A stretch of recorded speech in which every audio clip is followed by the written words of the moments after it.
পশ্চিমবঙ্গের প্রায় 160-65টি চাল কল এবং 75টির উপর আটা কলের নিয়ে এই রেশন দুর্নীতি পুরো চলছে। প্রত্যেকটি চাল কলেরই হচ্ছে যে প্রকিউরমেন্টের যে কোটা ছিল, সেই প্রকিউরমেন্ট কাস্টম মিল রাইসের প্রকিউরমেন্টের যে কোটা, সেই কোটাই কৃষকের কাছ থেকে কিভাবে চাল কেনা হয়েছে। এই যে রাজ্য সরকার অনলাইনে সরাসরি কৃষকদের থেকে চাল কেনার জন্য যে ব্যবস্থা, তথাকথিত আপনার কর্মসাথীগুলো ওই হাটগুলো কৃষক মান্ডি, কিষাণ মান্ডিগুলো থেকে শুরু করেছিলেন। তো সেই কিষাণ মান্ডিতে কত কৃষক এসেছিল প্রকৃত অর্থে, তারা কিভাবে চাল বা ধান বিক্রি করেছিল এবং রাইস মিলগুলো নিয়েছিল, তা এবার এখন দেখা শুরু হয়েছে। এবং ইডির কাছ থেকে বিভিন্ন সূত্রে যা তদন্তকারীদের সূত্রে আদালতে তার যা নথি পেশ করছে তদন্তকারী সংস্থাগুলি, সেখানে জানা যাচ্ছে যে কোনো মানে কৃষক তো দূরের কথা, মূলত তৃণমূলের ফোরে দালাল চক্র, তার মাধ্যমে এই রাইস মিলের হচ্ছে চাল প্রকিউরমেন্ট, ধান প্রকিউরমেন্ট হয়েছে, ধান সংগ্রহ হয়েছে এবং প্রতি কুইন্টাল একটি নির্দিষ্ট কাটমানি, সেটা হচ্ছে মন্ত্রী এবং তৃণমূল দলের কাছে গেছে। যে এই বারিক বিশ্বাসদের একটি দল মাস 6-7 আগে যখন দুবাইতে দীর্ঘ সময় ছিল, তখন কি পশ্চিমবঙ্গের কোনো তাবড় নেতা দুবাইতে একই সময়ে একই সঙ্গে গেছিলেন এবং তাদের কি দুবাইতে কোনো মিটিং হয়েছিল? তার সঙ্গে কি রেশন দুর্নীতির কোনো যোগ আছে?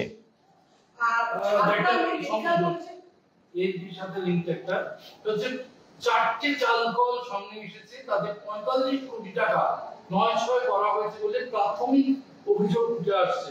এছাড়া আপনি যে বিষয়টা বললেন যে ভুয়ো কৃষকের নামের তালিকা এবং টাকা আত্মসাৎ, প্রথমত এই দুটো অভিযোগ। দেখুন, এই দুই ভাইয়ের 4টি চাল কলের কথা উঠে আসছে, কিন্তু পশ্চিমবঙ্গের প্রায় 160-65টি চাল কল এবং 75টির উপর আটা কলের নিয়ে এই রেশন দুর্নীতি পুরো চলছে। প্রত্যেকটি চাল কলেরই হচ্ছে যে প্রকিউরমেন্টের যে কোটা ছিল, সেই প্রকিউরমেন্ট কাস্টম মিল রাইসের প্রকিউরমেন্টের যে কোটা, সেই কোটাই কৃষকের কাছ থেকে কিভাবে চাল কেনা হয়েছে। এই যে রাজ্য সরকার অনলাইনে সরাসরি কৃষকদের থেকে চাল কেনার জন্য যে ব্যবস্থা, তথাকথিত আপনার কর্মসাথীগুলো ওই হাটগুলো কৃষক মান্ডি, কিষাণ মান্ডিগুলো থেকে শুরু করেছিলেন।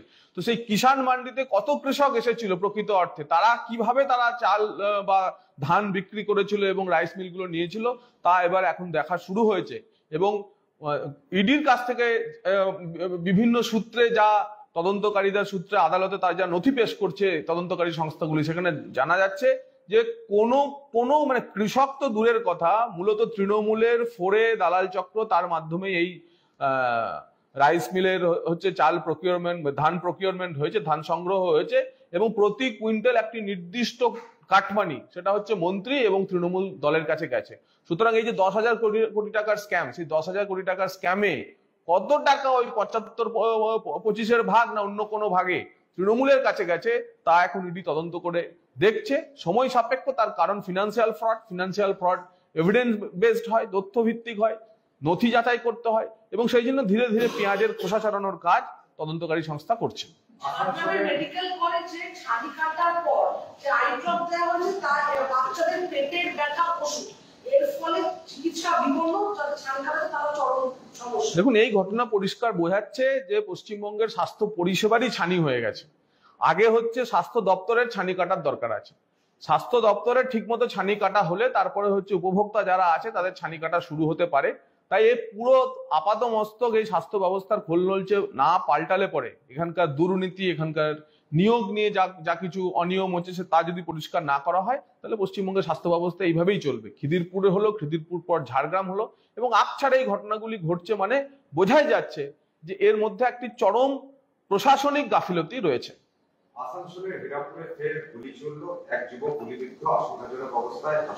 দেখুন, হীরাপুর, ভাঙড়, খিদিরপুর, তিলজলা, তপসিয়াতে গুলিই চলে, সেটা কোনো খবর না। ওখানে রসগোল্লা বললে খবর, সেটা আপনারা জানাবেন কখনো হলে পরে। ওয়াইনাডে রাজ্যে 242 জন পরিযায়ী শ্রমিক আটকে রয়েছেন। এদের মধ্যে রাজ্যে এখন পর্যন্ত যোগাযোগ করতে পেরেছে 155 জনের সঙ্গে। রাজ্য আশাবাদী বাকিদের সাথে নিশ্চয়ই আজ রাতের মধ্যে যোগাযোগ করা যাবে। আলিপুরদুয়ার থেকে শুরু করে বীরভূম পর্যন্ত বিভিন্ন জেলা থেকে এই কর্মীরা গিয়েছে। রাজ্যের 22 লক্ষ মানুষ ভিন রাজ্যে পরিযায়ী শ্রমিকের মতো কাজে যান। এমনটাই মন্ত্রী মলয় ঘটক আজ বিধানসভায় জানিয়েছেন। করোনা এক্সপ্রেস, মুখ্যমন্ত্রী যে এক্সপ্রেসের নাম দিয়েছিলেন যখন পরিযায়ী শ্রমিকরা করোনা প্যান্ডেমিকের সময় এ রাজ্যে ফিরছিল, সেই করোনা এক্সপ্রেসে 45 লক্ষ পরিযায়ী শ্রমিক ফিরেছিলেন। এবং ফিরেছিলেন কখন? যে মুহূর্তে পশ্চিমবঙ্গ ট্রেন চালাতে বা ট্রেন নিতে সবচেয়ে বিলম্ব করেছিল, তার আগে পড়ি মরি করে পায়ে হেঁটে কোন রকমে আরো কয়েক লক্ষ শ্রমিক পশ্চিমবঙ্গে প্রবেশ করেছিল। পশ্চিমবঙ্গের অর্থনীতির কি অবস্থা তা করোনা কাল আমাদের দেখিয়ে দিয়েছে। এবং মুখ্যমন্ত্রী এই ভোটের আগে তারপরেও বলেছেন যে সবাই নাকি এখানে কাজ পাবে। তো সবাই যদি এখানে কাজ পায়, তাহলে ওয়েনারে কেন বাঙালি শ্রমিক, মেঘালয়ে কেন বাঙালি শ্রমিক, আর কেন পশ্চিমবঙ্গে 100 দিনের কাজ কাটতে, রাজমিস্ত্রির কাজ করতে গিয়েও আর কেউ চাইছে না? কারণ অর্থনীতি খারাপ, মজুরি কম, আর সেই কারণে পশ্চিম ভারত, দক্ষিণ ভারতে বাঙালি যুবকেরা, শিক্ষিত যুবকেরা দল বেঁধে পৌঁছে যাচ্ছেন, যা আমাদের কাছে অত্যন্ত দুর্ভাগ্যের। এবং এই সিঙ্গেল ইঞ্জিন সরকারে এই পরিস্থিতি বদলাবে না। সত্যিকেই বাঙালিকে বাংলায় কাজ জোগাড় করতে পশ্চিমবঙ্গে একমাত্র ডবল ইঞ্জিন সরকারই পারবে। রেখাপাত্রের পর এবার হিরণ চট্টোপাধ্যায় গত পরশুদিন রেখাপাত্রের অভিযোগের ভিত্তিতে বসিরহাট লোকসভা নির্বাচন সংক্রান্ত সমস্ত নথি রিজার্ভ করতে বলেছিল কলকাতা হাইকোর্ট।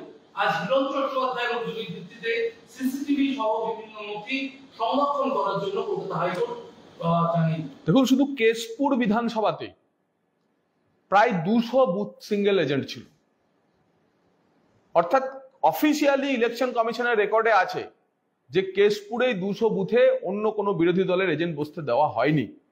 এবং একটি মাত্র দলের এজেন্ট, আর তার সঙ্গে কেন্দ্রীয় বাহিনীকে চমকানি ধমকানি দিয়ে পুরো কেশপুরে যে ভোট লুট হয়েছিল তার প্রমাণ হচ্ছে কেশপুরের ফলাফল। এবং আজকে যদি ঘাটাল লোকসভার সম্পূর্ণ যে প্রায় 2000 বুথের ওয়েবকাস্টিং পরীক্ষা করা হয়, আর তা যদি যথাযথ ফরেন্সিক অডিট হয়, তাহলে স্পষ্ট হয়ে যাবে যে কিভাবে ঘাটালের ভোট লুট হয়েছে। এবং আমরা আশাবাদী, শুধু বসিরহাট নয়, ডায়মন্ড হারবারেরও যদি ওয়েবকাস্টিং এর অডিটিং হয়, তাহলে স্পষ্ট হবে যে ভোট লুট কিভাবে হয়েছে। এবং ভারতীয় জনতা পার্টি দাবি করে, ইলেকশন কমিশনের কাছে আমরা চিঠি দিয়ে বলেওছি যে পরবর্তী নির্বাচনগুলিতে এই ওয়েবকাস্টিং এর যাবতীয় ক্যামেরার অ্যাক্সেস সংবাদ মাধ্যম এবং প্রত্যেক কন্টেস্টিং ক্যান্ডিডেট, অর্থাৎ প্রতিদ্বন্দ্বিতায় রয়েছে এমন সমস্ত প্রার্থীর কাছে তাদের অ্যাক্সেস দিয়ে দিতে হবে, যাতে সংবাদ মাধ্যম এবং প্রার্থীরা নিজেরা দেখতে পারে যে কোন বুথে কিভাবে ভোট চলছে। ইএম বাইপাস সংলগ্ন পানশালায় সংঘবদ্ধভাবে যে তাণ্ডবের ঘটনা ঘটেছে, তাতে কমপক্ষে 25 জনকে দেখা গিয়েছিল সিসিটিভি ফুটেজে ভাঙচুর চালাচ্ছেন, গাড়ি সামনে রাখা আছে, ভাঙচুর চলছে, মারধর করছে। এখন প্রশ্ন উঠছে যে কেন 3 দিনে বাকিকে ধরা গেল না? ন্যূনতম কয়েকজনকে ধরা হয়েছে। শাসক দলের ছত্রছায়া থাকলে পুলিশ কি গ্রেফতারি উদাসীন? দেখুন, হাইকোর্টের অমোঘ বিধান এ রাজ্য সম্পর্কে বলাই হয়েছে যে রাজ্যে আইনের শাসন নেই, এ রাজ্যে শাসকের আইন